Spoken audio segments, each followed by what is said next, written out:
Welcome to Mrs. C and Me, where real talk meets research and every episode is packed with heart, humor, and hope. I'm your host, Mrs. C, a neurodivergent school counselor with 2 master's degrees and a deep passion for changing lives through the power of understanding ADHD. This is your go-to space for research-backed insights, emotional truths, and fun.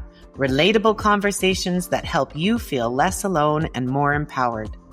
Whether you're a parent who's feeling stuck, a teacher looking for connection, or just someone trying to better understand the ADHD brain, you're in the right place. Let's laugh, maybe cry a little, and most of all, take action that supports our amazing neurodivergent kids. Because when we understand them, we can truly empower them and help them show the world their unique spark skills and never lose their special sparkle again. You're not in this alone. I'm here, parent to parent, teacher to teacher, counselor to counselor. I got you.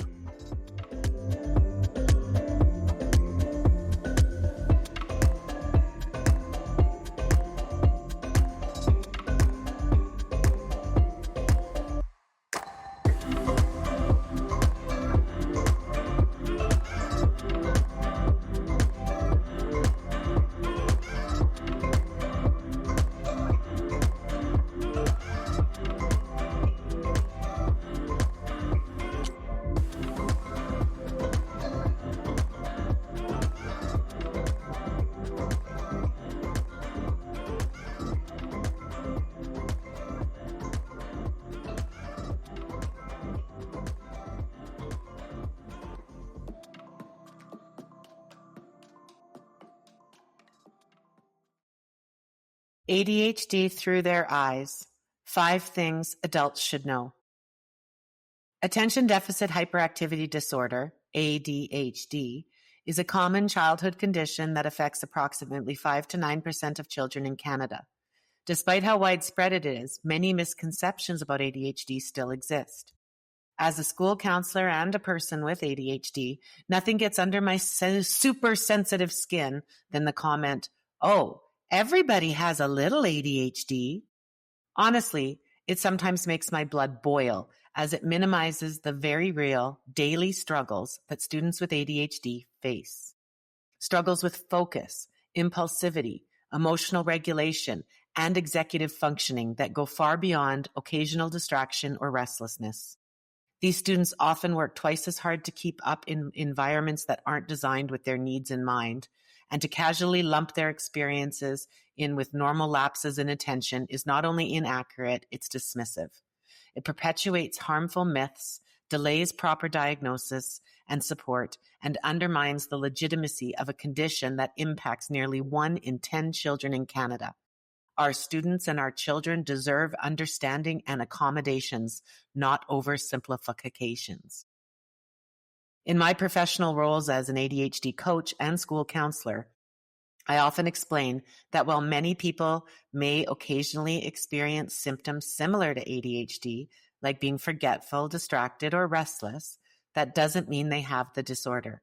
Just like anyone can have a temporary spike or drop in blood sugar without being diabetic, people can have moments where their attention or impulse control isn't at its best without having ADHD. The difference is in the consistency, severity, and impact on daily functioning. ADHD is a neurodevelopmental disorder, not just a personality trait or phase. For students with ADHD, these challenges are persistent and interfere with their ability to succeed in school, manage relationships, and complete everyday tasks. It's important we recognize the distinction so we can support those who truly need it without diluting the reality of the condition. Here are 5 important things you should know if you are a parent or a teacher of a child with ADHD. Number 1, the hallmark symptoms of ADHD are inattentive, hyperactivity, and impulsivity. Most kids are inattentive, impulsive, and hyperactive at times. But for a diagnosis of ADHD, these symptoms must interfere significantly in multiple places, such as at school and at home. This is a childhood disorder, meaning the symptoms must be present before adolescence. The symptoms can start in preschool, but most kids aren't diagnosed until later in childhood. The symptoms may change over time, with hyperactivity and impulsivity being more pronounced in young children, while high schoolers and young adults often display more difficulty with attention. Hormone changes and fluctuations in girls and women have also been found to be major contributors to an increase in ADHD symptoms. Number 2, there are different types of ADHD, predominantly hyperactive impulse presentation and predominantly inattentive presentation and combined presentation. Most children with ADHD have a combination of inattention, impulsivity, and hyperactivity and would be diagnosed with ADHD combined presentation. Other children who struggle most with hyperactivity and impulsivity would get the diagnosis of ADHD hyperactive impulsive presentation. A third group has predominantly problems with attention. While you often will hear these children described as ADD, attention deficit disorder, the correct term is ADHD, predominantly inattentive presentation. Girls tend to have inattentive symptoms more than boys. Number 3, ADHD is a brain-based disorder. Kids can't overcome symptoms of ADHD by trying to concentrate harder or by willing themselves to pay attention. Brain imaging studies have shown that people with ADHD have structurally different brains than people without ADHD. It also runs in families. Children whose parents have ADHD have a 40 to 60% chance of also having ADHD. Sometimes a child's diagnosis can be the first clue that a parent may have ADHD. This is happening more and more in my counselor office. I am in a meeting with a parent to discuss their child and their struggles, and when I ask about neurodivergence in the family, it gets quiet and the energy shifts. And I often see tears in the eyes of the parent as they whisper, "I think they might get it from me." And the shame associated with this statement breaks my heart. Number 4, the symptoms of ADHD can make school, family, and social relationships difficult. School requires attention and organizational skills, things that can be difficult for kids with ADHD. They may lose homework, have difficulty organizing their thoughts, and have problems thinking ahead and planning. In addition, it's common for children with ADHD to also have learning disabilities, such as dyslexia, that make schoolwork even more challenging. While kids with ADHD don't generally have a specific problem with social skills, difficulty with emotional regulation and impulsivity can interfere with personal relationships, and so it can be hard for them to keep and maintain friendships. It can also be hard for them to follow social rules, control their emotions, or say the appropriate thing. Finally, problems with organization, planning, and focusing on what's being said to them can make many aspects of home life quite difficult. Relationships with children and siblings can take a lot of work.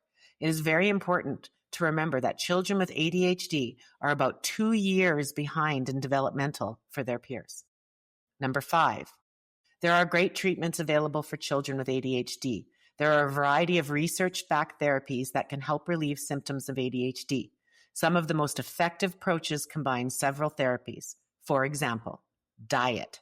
I often emphasize that the important role that diet can play in supporting students with ADHD. While it's not a cure, a well-balanced diet can significantly impact focus, mood, and energy levels.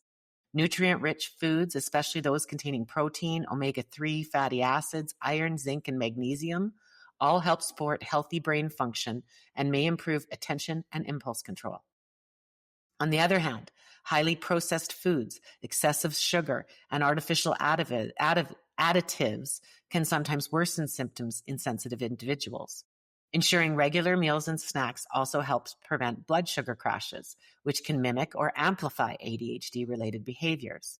When combined with other treatments like behavioral strategies and, when appropriate, medication, a healthy diet becomes an essential part of a comprehensive approach to managing ADHD. Medication. Many parents are fearful of trying medication, but ADHD medications are some of the most well-studied across all areas of medicine.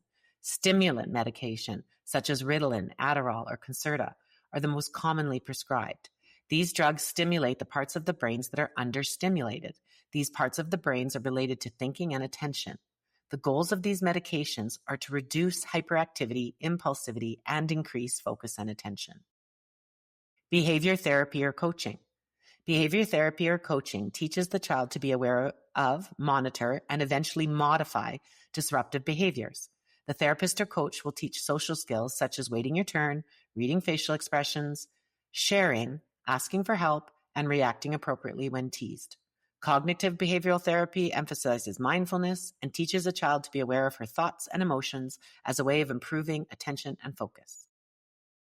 Education and training. Knowing oneself or one's child can help parents understand how ADHD and its symptoms affect the family unit. Parents and teachers can learn tools that will help the child learn new, pro-social, and positive behaviors. Adults can learn how to cope with inappropriate behaviors and encourage positive ones. This can help reduce ADHD symptoms. ADHD coaching.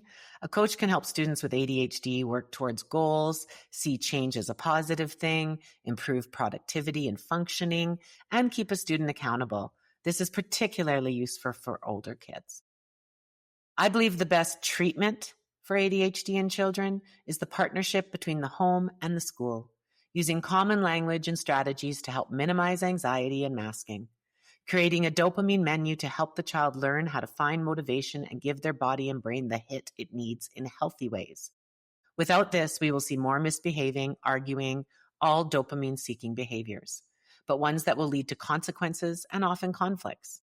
Working with common language, expectations, and strategies will empower the child to learn what they need to be successful, find their voice, and advocate for themselves. Most importantly, understanding the disorder will help your child identify difficulties as part of their brain difference instead of internalizing it as a character flaw. And this might be one of the greatest gifts you'll ever give them, the beginning of self-love and compassion. Thanks for joining me on Mrs. C and Me, where heart meets a science and every story reminds us our neurodivergent kids aren't broken, they're brilliant. I hope today left you feeling seen, supported, and maybe even smiling. And if it did, please share this with a fellow parent, teacher, or friend who needs to hear it too, because really we're all in this together. The journey with ADHD isn't always easy, but it's full of potential, progress, and sparkle, and you don't have to walk it alone. So until next time, keep showing up, keep learning, and keep believing in your amazing kid and in yourself. From one educator to another, I got you. From one parent to another, I got you. Because when we understand them, we empower them. And when we empower them, they shine.